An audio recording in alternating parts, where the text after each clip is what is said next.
The world, as it appears to most, is a series of clear-cut events. We look at the sunset and see beauty. We look at a street and see a path to a destination.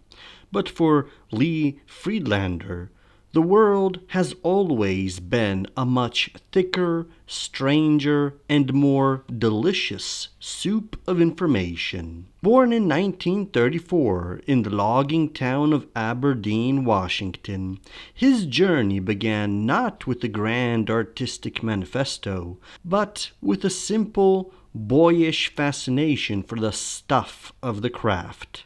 The cameras, the chemicals, and the miraculous way a piece of paper could suddenly hold a piece of the world. By the age of 14, he was already earning pocket money with a camera. But even then, he wasn't looking for the obvious. His first paid job wasn't a wedding or a sunset. It was a Christmas card of a dog for a local madame.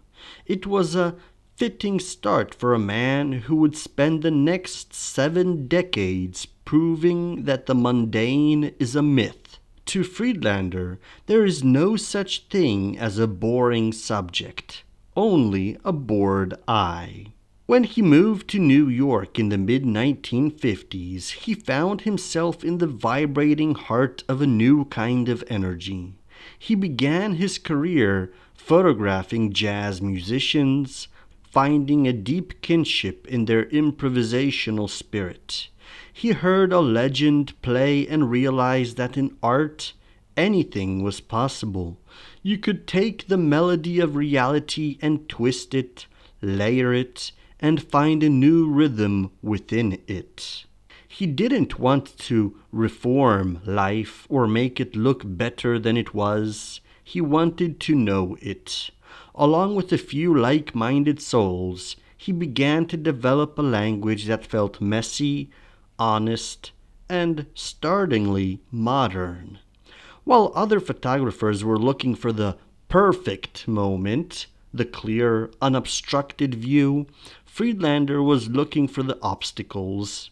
He became obsessed with the things that get in the way: telephone poles that split a frame in half, chain link fences that turn a landscape into a grid, and the confusing reflections in shop windows where the inside and the outside world collide.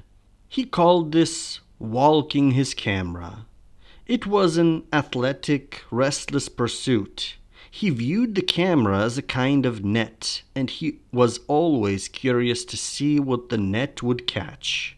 Sometimes it caught a monument half hidden by a tree. Sometimes it caught a fragment of a sign that changed the meaning of everything around it. He realized that a photograph captures everything in front of the lens, even the things the photographer didn't notice at the time of the click.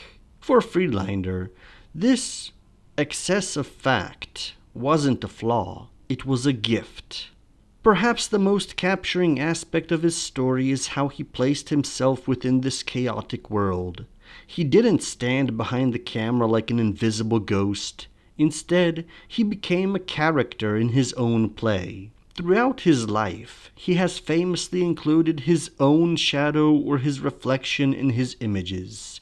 He wasn't doing this out of vanity, he was doing it out of honesty. He wanted to remind the viewer that there is always a witness. His shadow would stretch across the back of a stranger's coat or fall onto a patch of desert scrub.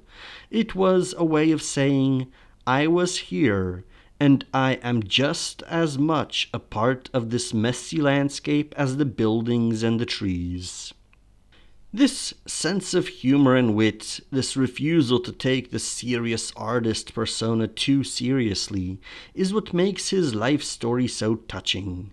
He viewed his self-portraits as a way to see himself off balance, to find the strangeness in his own form as he aged and changed. At the center of this restless life was a steady, quiet heartbeat. His wife, Maria, married in 1958, Maria became his most consistent subject. Through her, he explored the passage of time in a way that no single event ever could. He photographed her through decades of morning light, through the raising of children, and into the silver years of their lives. These were not glamorous shots. They were evidence of a long, deep, and sometimes difficult conversation between two people. Maria once noted that these images weren't a complete biography. They didn't show the arguments or the frustrations, but they showed the persistence of looking. They showed that even after 50 years, he still found her face to be a landscape worth exploring. Friedlander's life is a testament to the power of staying curious. Even when his body began to fail him, when arthritis confined him to his home or surgery kept him in a chair, he didn't stop. He simply pointed his net at what was closest. The stems of plants in his house, the view from his window, the clutter on his desk. He proved that you don't need to travel to the ends of the earth to find wonder. You just need to line things up with your eyes. He has spent his life making interesting pictures of what was there, rather than looking for interesting things. He took the visual white noise of America, the billboards, the car dashboards, the cluttered offices, and found an intricate, hidden architecture within it.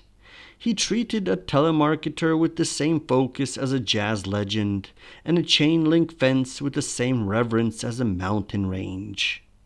Today, his legacy isn't found in a single masterpiece, but in the sheer, overwhelming volume of his curiosity. He has published dozens of books, each one a new chapter in an endless book of observations. He remains a hunter of the overlooked, a man who finds fun in the elusive nature of reality. His story is an invitation to all of us. It tells us that the world is much smarter than we are, and that if we just stop trying to fix it or beautify it, we might actually start to see it. It's a story about the joy of being entangled with the world, about the courage to look at the commonplace with a minimum of theory and a maximum of affection. Lee Friedlander didn't just take pictures. He gave us back the use of our eyes. He showed us that truth isn't a single point on a map, but an excess of fact, a glorious, confusing, and beautiful pile of details that, when lined up just right, reveal the heartbeat of a life well observed. He reminds us that the camera is not just a tool for saving a memory, but a way to discover that even the most mundane corner of a room is, in reality, a source of endless wonder.